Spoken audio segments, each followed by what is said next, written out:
It's Jill coming back to talk to you guys a little bit more about what I kind of first started talking about the very first time I started this video. Not to just always talk about tragic events happening such as divorce, but just to it kind of guided me in regards to me starting this very video of wanting to just talk to you guys and the world and to talk about it kind of was my stepping point with wanting to talk about important topics that we all may be kind of afraid to talk about. And when I talked about my first video was me coming through a divorce and starting over my life with that. And so why am I talking about this? Why do I want to talk about it? That in particular topic. I feel like in regards to a divorce, because I'm freshly coming out of a divorce, I am just 3 months into my divorce as of November 2016. And sometimes I feel like some people experience something so tragic in life and they just don't know how to recover from it, and they just don't know what to do when they don't know where to turn. And I feel like even though you can go through something so tragic in life, the key is to grow from it and for it to make you stronger and to learn from it and to be the best version of you that you can possibly be every day and for the future. And not to be ashamed to talk about hardships that we go through. I certainly never thought that I would be 31 and divorced and starting over, but it's taught me to who to rely on, to rely completely for me on God. I don't have much family. I do have some family, but I don't have much family um, at the moment that I rely on due to the situation and where that has led. So I don't really have too many people to call out to and to reach out to. So the only person that I've been solely relying on for comfort is God to make me stronger. Um, I never thought that I would go through a divorce and to be this strong. It hurts when you think about um, that you're actually divorced, and you're not with someone who you thought that you would be with forever. But I never thought that I would be this strong coming from it. And I was never this strong before. I wasn't. I was always a strong woman, but I wasn't this strong. And so don't be afraid to talk about something tragic happening. As much as it may hurt, you can still come out on top and you can still come out stronger, and you can get your mind process and your mind thoughts right. And that can help you grow. Reaching out to people who want to help you and help you reach back out to you. Embrace upon those people that are there in your situation and when you're at your lowest point in life. Because a lot of times when we're at our lowest point in life, we realize who's there for us and who isn't. A lot of times, the people that we thought would always be there in our corner, mom, dad, aunt, uncle, we thought they would always be there regardless of whatever bad thing that happened. They may not be there at that moment. And you may literally be going through that alone. Still seek your inner peace. Write out your goals of don't become the title of a divorce. That's one thing that bothers me sometimes, because I feel like a divorce puts such a big label on your forehead. I go to the doctor's office and I'm seeing a new doctor, and it's the boxes: single, married, divorced, separated. And I'm like, why am I in a divorce category? You don't have to keep yourself in that category. You still seek love and happiness. You take time to reflect to make yourself stronger. I'm taking this time to make myself stronger.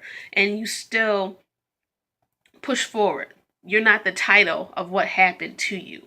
Unfortunately, it happened to you, but you're not that title. That's not you. So I know for myself, I still would like love in the future. I still believe in marriage. I don't want people to get the wrong idea of me coming on here just to vent. I'm not venting. I'm coming on here to try to be helpful and to try to be a voice for someone else who may be going through something so tragic in life and are just like, what do I do? You still get up you still get on your 2 feet and you still push forward every single day, because you can do it. It will take time, but you can still be strong. You embrace the people that are there for you in your life and who want to hold on to you and who want to help you and be there for you. You embrace those people. You if you have children, you cling to your children. You love them. You love them hard. I love my son so hard. I look at him in such a new light. You take everything you can. You be thankful for what you still have: success, home, job, career.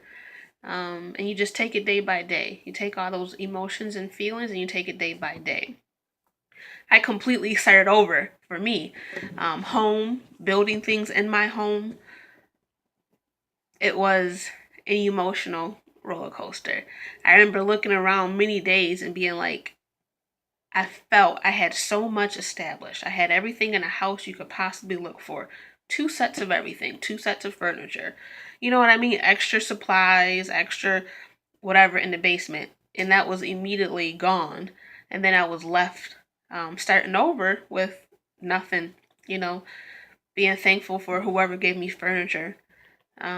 Someone being thankful for whoever gave me silverware. So I went from completely having everything to completely starting over. And then not just starting over, but going through life alone. You know, I went from a mom and dad household to immediately being married to boom, single by yourself. I've never experienced that before. So that was a learning process, and that is a learning process. And that actually teaches you a lot about yourself. When you're always used to somebody being there, uh, you learn a lot about yourself when you are completely alone, you know? So I'm learning that about myself. I'm learning what makes me stronger. I'm learning ways and how to grow daily and not to become this title of what happened or what I might have been through. Not to become that title, but to be successful and to control my emotions, to control my thoughts, to still display happiness and to still display love. So I am completely starting over. I moved when this divorce first happened. I moved into when the separation first happened. I moved into a smaller apartment, and it never felt like home. It never felt comfortable. I felt like I quickly got it because I was in need of getting something for my son and I, but it never felt comfortable. And then I always told myself when I was there that I wouldn't be there long. Like I was thankful to have it, but it just was not home. I didn't like anything about it, just being honest with you. And so the opportunity presented itself where um, my husband and I at the time, we had a home together, and then we had rental property, one rental house that we had together. When the divorce finalized, he stayed in the marital home, as the attorneys call it, and I took the rental property, and that was a blessing because I was able to keep providing for my baby boy and I was able to move into it and to still have a sense of something to call home.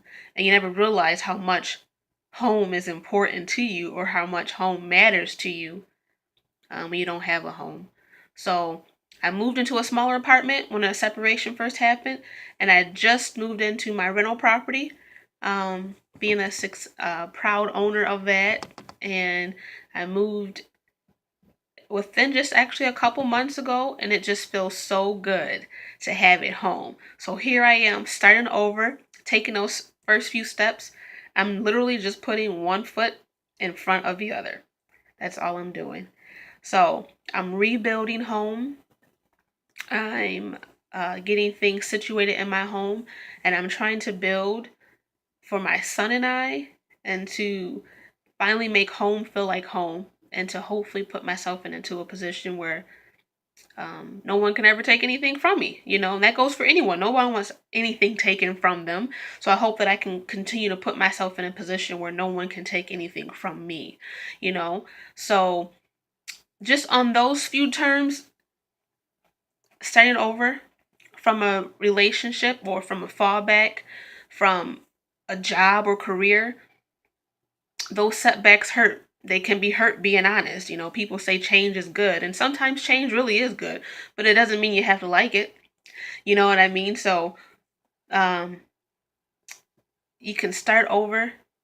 You put one foot in front of the other. I have so many moments where you feel like, how do I just do it? You just put one foot in front of the other. You can do it. You stay positive.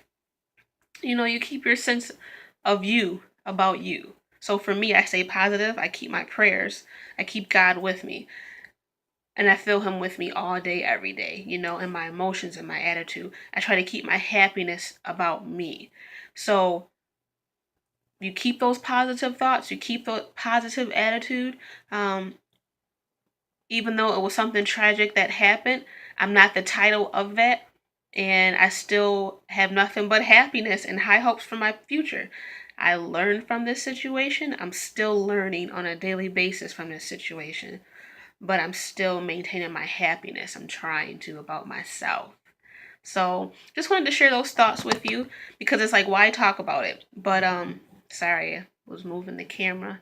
But there's nothing wrong or shameful in talking about something that happened and it didn't turn out successfully. Because hey, that's how you grow.